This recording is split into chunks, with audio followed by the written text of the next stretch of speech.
Hi friends, welcome back to my channel. ఈరోజు మీకు ఈ సీరియల్లో ఏం జరిగిందో తెలుసుకోవాలి అనుకుంటున్నారా? అయితే వెంటనే మనం సీరియల్లోకి వెళ్ళిపోదాం. ఇంకా అక్షయ్ పుట్టినరోజు నాడు పార్వతి అయితే అక్షయ్కి పెద్ద కార్ని గిఫ్ట్గా ఇస్తుంది. ఆ కార్ని చూసిన అక్షయ్ అయితే చాలా సంతోషిస్తాడు. ఇంకా ప్రణతి అయితే అన్నయ్య, అమ్మ నీ కోసం ఎంతో ప్రేమగా తీసుకొచ్చిన కార్ ఒక్కసారి డ్రైవ్ చేయొచ్చు కదా అని అడగడంతో ఇక అక్షయ్ అయితే కార్ ఎక్కుతాడు. కార్ ఎక్కి స్టార్ట్ చేస్తుంటే పల్లవి మాత్రం కార్ని చూసి ఒక రకంగా నవ్వుతుంది. ఎందుకంటే పల్లవి అలాగే చక్రధర్ ఇద్దరూ కలిసి కార్లో బ్రేకులు తీసేస్తారు. ఇప్పుడు ఈ కార్ తీసుకుని వెళ్ళి దేనికో దానికి గుద్దేస్తాడు. పుట్టినరోజు పార్టీ అంతా సర్వనాశనం అవుతుంది అని చెప్పి ఇక పల్లవి అయితే తెగ సంబరపడిపోతుంది. అక్షయ్ కార్ని స్టార్ట్ చేసి ముందుకు వెళ్తుంటే కార్ అస్సలు స్టార్ట్ అవ్వదు. నాన్న, త్వరగా స్టార్ట్ చేయండి అని చెప్పి ఆరాధ్య అయితే ఇంకా అక్షయ్ని అంటూ ఉంటే ఇదిగో స్టార్ట్ చేస్తున్నానమ్మా అని చెప్పి ఇక అక్షయ్ ఎంతలా స్టార్ట్ చేసినా అస్సలు స్టార్ట్ అవ్వదు. ఇంకా రాజేంద్ర అయితే అక్షయ్ చాలే, రేపు ఉదయం చూసుకుందాం, ఇంకా లోపలికి వెళ్దాం రా అని చెప్పి ఇంకా అక్షయ్ని తీసుకుని లోపలికైతే వెళ్తారు. పల్లవి, డాడ్ అదేంటి కార్కి బ్రేకులు తీసేస్తే కార్ ఎందుకు స్టార్ట్ అవ్వట్లేదు, నాకు అసలేం అర్థం కావట్లేదు అని అంటుంటే అదే నాకు కూడా అర్థం కావట్లేదమ్మా అని చెప్పి ఇంకా చక్రధర్ అలాగే పల్లవి ఇద్దరు కూడా వాళ్ళందరూ లోపలికి వెళ్ళిపోయిన తర్వాత కార్ అంతా చూస్తారు. కానీ కారు ఎదురు టైర్కి ముందు ఒక పెద్ద బండరాయి పెట్టి ఉంటుంది. అది చూసిన పల్లవి ఒక్కసారిగా షాక్ అవుతుంది. డాడ్, ఇదేంటి కార్కి ఇంత పెద్ద బండరాయి ఎవరు పెట్టినట్టు అని చెప్పి ఇంకా పల్లవి అంటూ ఉంటే వెళ్తూ ఆఖరిలో అవని వాళ్ళ వైపు చూసి నవ్వుతూ ఉంటుంది. అంటే ఆ కార్ ముందుకు వెళ్లకుండా అవనిని బండరాయి అడ్డం పెట్టి కార్కి బ్రేకులు లేవన్న సంగతి ముందే తెలుసుకుంటుందన్నమాట. ఇక పల్లవి అలాగే చక్రధర్ ఇద్దరు కూడా బయటికి వచ్చి చుట్టుపక్కల మొత్తం వెతుకుతుంటారు. ఇక చక్రధర్ అయితే అమ్మ పల్లవి, లోపల అందరూ ఉంటే నువ్వు ఒక్కదానివే బయట ఉండి ఏం చేస్తున్నావు, అసలు నువ్వు ఇందాక నుంచి ఎవరినో వెతుకుతున్నావు అని అడగడంతో అది కాదు డాడ్, ఇందాక మావయ్య స్నేహితుడు దివాకర్ని చూస్తే మీకు ఏం అనుమానం రాలేదా? ఆయన చూస్తుంటే ఏదో నిజాన్ని దాచిపెట్టినట్టు అనిపిస్తుంది. ఎందుకంటే మావయ్య అతని దగ్గర చాలా భయపడ్డాడు. పైగా అతనికి దూరంగా తీసుకెళ్ళి వార్నింగ్ ఇచ్చాడు. తన మెడలో గొలుసు కూడా తీసి అతని చేతిలో పెట్టడం నా కళ్ళతో నేను చూశాను. కానీ అందరి మధ్యలో మావయ్య ఆ దివాకర్ని ఫ్రెండ్ అని చెప్పడం నాకు కాస్త ఆశ్చర్యంగా అనిపించింది అని అంటుంటే వాడు ఇక్కడే ఎక్కడ ఉంటాడు, వాడి మోహం చూస్తుంటే ఫుల్ డ్రింకర్లా కనిపిస్తున్నాడు అని చెప్పి ఇంకా చక్రధర్ మాట్లాడుతుండగానే పల్లవి, డాడ్ అదిగో డాడ్ అక్కడే కూర్చున్నాడు, పదండి వెళ్దామని చెప్పి ఇక అతని దగ్గరికి వెళ్తారు. అతనైతే వాళ్ళిద్దరిని చూసి ఎవరు మీరు, నా దగ్గరికి ఎందుకు వచ్చారు అని అంటుంటే దివాకర్ అంకుల్, నేను రాజేంద్ర ప్రసాద్ గారి కోడల్ని, ఈయన మా నాన్న అని చెప్పడంతో ఓ అయితే నువ్వు మా బావకి కోడలివన్నమాట, అయితే నాకు నువ్వు కూతురు అవుతావులే అని అంటుంటే ఏం మాట్లాడుతున్నారు మీరు, మావయ్య స్నేహితుడు కదా, కానీ నన్నేంటి కూతురు అంటున్నారు, పైగా మావయ్యని బావంటున్నారు అని అంటుంటే ఇక పక్కన ఉన్న చక్రధర్, చూడు నువ్వు మా బావకి నీకు ఏంటి సంబంధం, అసలు మా బావ నీ దగ్గర ఎందుకు భయపడ్డాడు చెప్తావా లేదా అని చెప్పి ఇంకా చక్రధర్ అయితే అతన్ని పట్టుకుని గట్టిగా అడగడంతో అతను, మీకు నిజం చెప్తే నాకేంటి లాభం అని అడగడంతో ఏంటి అని అడగడంతో అవును, మీకిప్పుడు నిజం చెప్తే నాకేంటి లాభం అని ఇక ఆ దివాకర్ అడగడంతో ఆ మాటలకి పల్లవి, చూడండి మీరు కనుక నిజం చెప్పితే మీరు అడిగినంత డబ్బు మీకు ఇస్తాను అని చెప్పి ఇక పల్లవి చెప్పడంతో డబ్బు ఇస్తారా, ఏది ఎక్కడా అని అడగడంతో ఇక చక్రధర్ తన పాకెట్లో ఉన్న కొంత డబ్బుని ఆ దివాకర్ చేతిలో పెడుతుంటే, చూడు నేను చెప్పిన నిజానికి ఈ డబ్బు నాకు సరిపోదు, ఈ డబ్బు మీరే ఉంచుకోండి అని చెప్పి ఇంకా దివాకర్ అక్కడి నుంచి వెళ్తుంటే, డాడ్ అతను వెళ్ళిపోతున్నాడు, మీకు దగ్గర ఇంకా డబ్బు లేదా అని అనడంతో, వాడితో ఎలా నిజం చెప్పాలో నాకు బాగా తెలుసు అని చెప్పి ఇంకా చక్రధర్ అతన్ని పట్టుకొని ఆ డబ్బులు చేతిలో పెట్టి, చూడు ఇప్పటికీ ఇవి సరిపెట్టుకో, నేను నీకు తర్వాత ఇస్తాను, ముందు నీకు మా బావకి ఉన్న సంబంధం ఏంటో చెప్పు అని అడగడంతో, అలా రండి దారిలోకి చెప్తాను, అసలు రాజేంద్ర ప్రసాద్ ఎవరనుకుంటున్నారు, నాకు స్వయాన బావవుతాడు అని అంటుంటే, ఏంటి నువ్వు బావవా, నేను వాళ్ళ చెల్లెల్ని పెళ్లి చేసుకున్న భర్తని, నేనే ఇంతవరకు నిన్నెప్పుడు చూడలేదు, నువ్వు కొత్తగా బావంటూ వరుసలు కలుపుతున్నావేంటి అని చక్రధర్ అడగడంతో, అవును నేను రాజేంద్ర ప్రసాద్కి బావనవుతాను, ఎందుకంటే మా అక్క ఆయన మొదటి భార్య కాబట్టి అని చెప్పడంతో, ఏంటి మామయ్యకి ముందు పెళ్ళయిందా అని పల్లవి ఆశ్చర్యపోతుంటే, అవును అవును బేబీ, ముందు మీ మావయ్యకి మా అక్క అనురాధతో పెళ్ళయింది, కానీ తను ఒక బాబుకి జన్మనిచ్చి చనిపోయింది, ఆ తర్వాత పార్వతక్కని పెళ్లి చేసుకున్నాడు మీ మావయ్య అని చెప్పడంతో, ఏంటి ఒక బాబుకి జన్మనిచ్చి చనిపోయిందా, మరి ఆ బాబెక్కడా అని చెప్పి చక్రధర్ అడగడంతో, చెప్తాను, ఎన్ని రోజుల నుంచి పార్వతక్క తన కొడుకుగా మీ అందరి ముందు అక్షయ్ మీద ఎంతో ప్రేమని చూపిస్తుంది, కానీ అక్షయ్ కన్న తల్లి పార్వతక్క కాదు, మా అక్క అనురాధ, పార్వతక్కకి సవతి కొడుకు, ఆ విషయం ఎక్కడ అక్షయ్కి తెలుస్తుందేమోనని పార్వతక్క చాలా బాధపడుతుంది, పైగా మా బావ రాజేంద్ర ప్రసాద్ కూడా ఈ విషయంలో భయపడుతున్నాడు, అందుకే కదా నాకు కాసుల వర్షం కురుస్తుంది అని చెప్పి ఇంకా ఆ దివాకర్ అయితే వాళ్ళిద్దరికీ నిజం చెప్పేస్తాడు.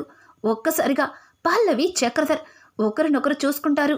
ఇక అతను, మీకు కావలసిన నిజాన్ని చెప్పేశాను, నాకు రావాల్సిన డబ్బు ఇవ్వకపోతే ఆ తర్వాత నా అసలు స్వరూపం చూస్తారు అని అనుకుంటూ అక్కడి నుంచి అతను తూలుతో వెళ్ళిపోతాడు.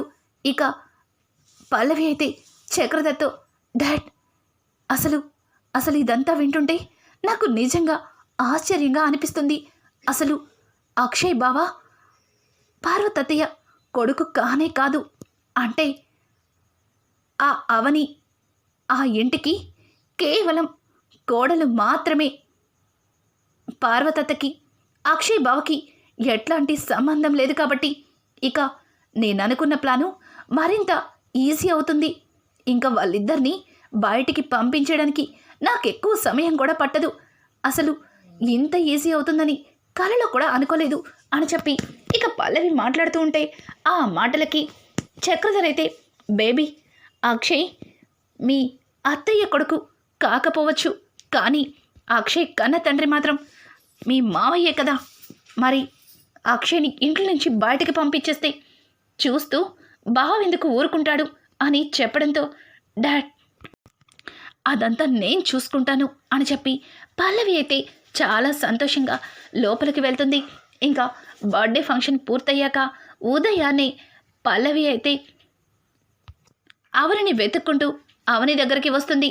అవని పల్లవిని చూసి, థ్యాంక్ యూ, నిన్ను చూస్తుంటే నాకు చాలా ముచ్చటేస్తుంది అని చెప్పి పల్లవిని అంటుంటే పల్లవికి ఏమీ అర్థం కాక, ఏంటి అవని అక్క, నన్ను చూస్తుంటే నీకు ముచ్చటేయడమేంటి అని అంటూ ఉంటే, అవును మరి, చాలా కష్టపడి అత్తయ్యకి నాకు మధ్యలో దూరాన్ని పెంచావు, కానీ ఆ దూరం ఎంతసేపు ఉండదని నువ్వు తెలుసుకోలేకపోయావు అని చెప్పి ఇక అవని అయితే పల్లవితో మాట్లాడుతుంటే, పల్లవి, అయ్యో చిన్న చిన్న విషయాలకే నువ్వు అలా థ్యాంక్స్ చెప్తుంటే నాకు నవ్వొస్తుంది, కానీ నీకు తెలియని ఒక పెద్ద గుడ్ న్యూస్ చెప్పనా అని చెప్పి ఇంకా పల్లవి చెప్పిన మాటలకి ఒక్కసారిగా అవని షాక్ అయిపోతుంది. ఏం మాట్లాడుతున్నావు, ఏంటా గుడ్ న్యూస్ అని అంటుంటే, చూడు అవని అక్క, అలా వెంటనే తెలిసిపోతే ఎలా కుదురుతుంది చెప్పు. కానీ నువ్వు అడుగుతున్నావు కాబట్టి చెప్తున్నాను. అసలు అసలు అక్షయ్ బావకి అలాగే పార్వతి అత్తయ్యకి ఎట్లాంటి బంధం లేదు. ముఖ్యంగా తల్లి కొడుకుల బంధం అసలే లేదు అని చెప్పడంతో, ఏయ్ పల్లవి, నీకేమన్నా పిచ్చి పట్టిందా? పిచ్చిదానిలాగా వాగుతున్నావు అని అంటూ ఉంటే, అయ్యో అక్క, నేను బాగానే ఉన్నాను, బాగానే మాట్లాడుతున్నాను, నేను చెప్పేది జాగ్రత్తగా విను అని చెప్పి ఇక దివాకర్ వాళ్ళకి చెప్పిన విషయాన్ని పల్లవి అయితే అవనికి చెప్తుంది. అవనికి ఒక్కసారిగా గుండాగినంత పని అవుతుంది. ఏంటి, ఆయన పార్వతత్తయ్య కొడుకు కాదని ఈ పల్లవికి తెలిసిపోయిందా? ఇప్పుడు ఈ పల్లవి ఈ విషయాన్ని అందరికీ చెప్పి గొడవ చేస్తుందేమో. ఎన్ని రోజులు ఏ నిజాన్నైతే ఆయనకి తెలియకూడదని అత్తయ్య మావయ్య ఎంతగానో బాధపడుతున్నారో ఆ విషయం పల్లవికి తెలిసిపోయింది.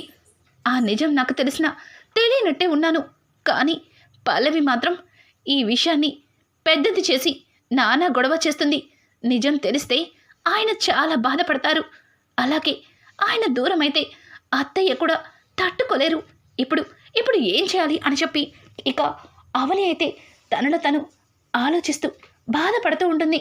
అసలు వీళ్ళిద్దరికీ తెలియని విషయం ఏంటంటే, కమల్ పల్లవి అవరిని ఏదో బెదిరిస్తున్నట్టుగా తనకి అనుమానం వచ్చి దాన్ని సరదాగా వీడియో తీస్తాడు. ఆ వీడియోని ఇంకా పార్వతి దగ్గరికి తీసుకెళ్ళి, అమ్మ ఒక్కసారి ఈ వీడియో చూడు అని చెప్పి ఇంకా పార్వతికి తన మొబైల్లో ఉన్న వీడియోని చూపిస్తాడు. అది చూసిన పార్వతి ఒక్కసారిగా షాక్ అవుతుంది. ఎందుకంటే ఆ వీడియోలో అవనితో పల్లవి మాట్లాడిన ప్రతి మాటని విని పార్వతి ఒక్కసారిగా షాక్ అవుతుంది. అసలు పల్లవి ప్రతి విషయంలోనూ అవనిని ఎలా ఇరికించింది అన్న విషయం చాలా క్లారిటీగా అవనికి చెప్తూ ఇక తనని బెదిరిస్తూ ఉంటుంది. అదంతా విన్న పల్లవి మాటలు విన్న పార్వతి అయితే ఒక్కసారిగా షాక్ అవుతుంది. ఇక కమల్ అయితే, అమ్మా చూసావా, పల్లవి కావాలని వదిన్ని ప్రతి విషయంలోనూ ఇరికిచ్చి తనని అందరి ముందు తప్పు చేసిన మనిషిలాగా నిలబెట్టింది. ఈ విషయం గురించి పల్లవిని అక్కడే అడిగి కడిగి పాడేయాలి అనుకున్నాను. కానీ వదిన గురించి నువ్వు తప్పుగా ఆలోచిస్తున్నావు. అందుకే నీకు నిజం తెలియడం కోసం ఇదిగో ఈ మొబైల్లో వీడియో తీశాను. కానీ వీడియో చాలా క్లారిటీగా ఉంది కదా, ఇది ఆ ముసల్దే కొనుక్కుంది అని చెప్పి ఇక కమల్ అయితే తన అమాయకత్వంతో పార్వతికి అన్ని నిజాలు చెప్పేస్తాడు. పార్వతి అయితే ఇన్ని రోజుల నుంచి అవనిని అనుమానిస్తున్న తను ఒక్కసారిగా ఆ వీడియో చూసిన తర్వాత చాలా బాధపడుతుంది. ఆ విషయం గురించి అవనితో మాట్లాడాలి అనుకుంటుంది. ఇంకా పార్వతి అవని ఉన్న గదిలోకి వెళ్ళి అవని అని పిలవడంతో ఒక్కసారిగా అవని ఆశ్చర్యపోతుంది.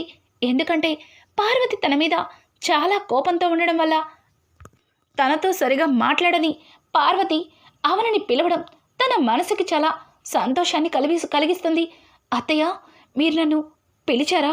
మీకేమన్నా కావాలా చెప్పండి అని చెప్పి అవని అయితే తెగ ఆనందపడుతూ పార్వతిని అడుగుతుంటే ఇక పార్వతి అవని దగ్గరకు వచ్చి, అవని, నన్ను క్షమిస్తావా? చిన్నదానివైనా ఇంట్లో అందరి మనసుల్ని అర్థం చేసుకున్నావు. ఎవ్వరిని బాధ పెట్టకూడదని అన్ని బాధ్యతల్ని నీ మీదే వేసుకున్నావు. అది తప్పైనా ఒప్పైనా పెద్ద మనసుతో తప్పులు చేసిన వాళ్ళని క్షమిస్తున్నావు. కానీ అవేవి తెలుసుకోకుండా, ఏమీ ఆలోచించకుండా నా మాటలతో చేష్టలతో నిన్ను చాలా బాధ పెట్టాను. నన్ను క్షమిస్తావా అని చెప్పి ఇంకా పార్వతి అయితే అవని చేతులు పట్టుకుని క్షమాపణ అడగడంతో ఇంకా అవని అయితే, అత్తయ్య, మీరు పెద్దవాళ్ళు, మీరెందుకు తప్పు చేస్తారు? మీరు బాధపడకండి. ఇదంతా అనుకోకుండా జరిగిపోయింది. మీరు నాతో మాట్లాడారు చాలని చెప్పి ఇక అవని అయితే పార్వతిని హక్ చేసుకుంటుంది. ఇక పార్వతి పల్లవి దగ్గరికి వెళ్ళి పల్లవి అని గట్టిగా పిలవడంతో ఇక పల్లవి హాల్లోకి వస్తుంది. అత్తయ్య, ఏంటి అంత గట్టిగా పిలుస్తున్నారు, ఏమైంది అని అడగడంతో, అసలు ఇదంతా ఎందుకు చేసావు అని అడగడంతో ఒక్కసారిగా పల్లవి షాక్ అయిపోతుంది. ఇక రాజేంద్ర అయితే, ఏమైంది పార్వతి, పల్లవి ఏం చేసింది, ఎందుకు తనని అంత గట్టిగా అడుగుతున్నావు అని అంటుంటే, ఏవండి ఒక్కసారి ఇది చూడండి అని చెప్పి తన చేతిలో ఉన్న మొబైల్ని ఇంకా రాజేంద్రకి ఇస్తుంది. అదంతా చూసిన రాజేంద్ర ఒక్కసారిగా షాక్ అవుతాడు. ఇక పార్వతి అయితే పల్లవిని నిలదీస్తుంది. ఎందుకు ఎందుకు అవని గురించి ఇంత తప్పుగా ప్రవర్తించావు, అవని నీకేం అన్యాయం చేసింది అని చెప్పి ఇంకా పల్లవిని నిలదీయడంతో, పల్లవి, ఏంటత్తయ్య, అవని ఏదో చెప్పిందని, కమల్ బావ ఏదో వీడియో తీశాడని మీరు నన్ను అనుమానిస్తున్నారా, నన్ను నిలదీస్తున్నారా? చూడండి అత్తయ్య, ఈ కుటుంబం కోసం, మీకోసం నేను ఎంతగానో శ్రమ పడుతున్నాను. ఇంట్లో అందరినీ సంతోషంగా ఉంచడం కోసం ఎంతగానో కష్టపడుతున్నాను. కానీ మీకు నా కష్టమేమీ తెలియలేదు. అవని అక్క ఏదో ఏమీ చేయలేదన్నట్టుగా, అంతా నేనే చేశానన్నట్టుగా మాట్లాడుతున్నారు. అసలు అవని అక్క ఈ ఆస్తి కోసం నాతో మాట్లాడిన మాటలన్నీ మీరు మర్చిపోయారా అని చెప్పి పల్లవి అడగడంతో, అదంతా కాదు పల్లవి, నువ్వు అవని విషయంలో చాలా తప్పుగా ప్రవర్తిస్తున్నావు.